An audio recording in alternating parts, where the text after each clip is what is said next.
Music by Bajrangi जी। गइलू सनम बर्बाद कई के,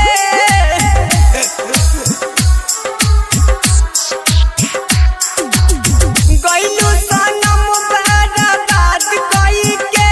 हम तो जिंदगी भर रोई बयाद कई के।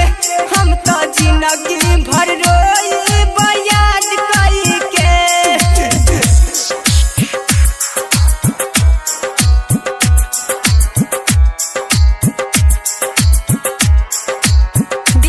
स्टूडियो सिवान।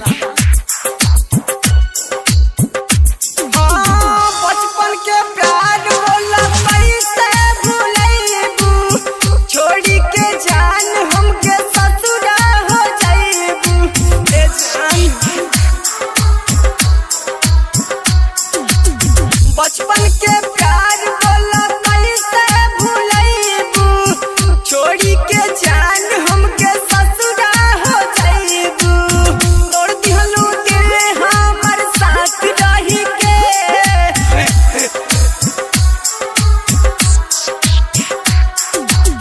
तोड़ दिहलू दिल हमर साथ रही के।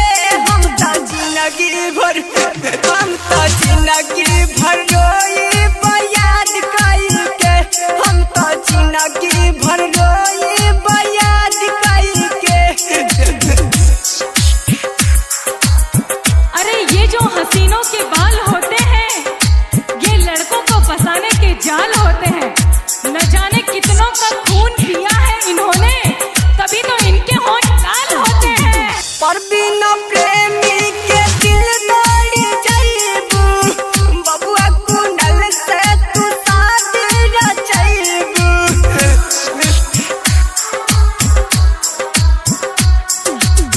पर बिना प्रेमी के दिल तोड़ जाइबू, बबुआ कुंडल से तू शादी रचाइबू। खुश रहिया रितेश के बर्बाद कई के,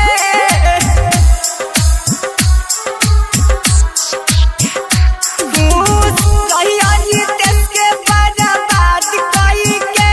हम तो जिंदगी भर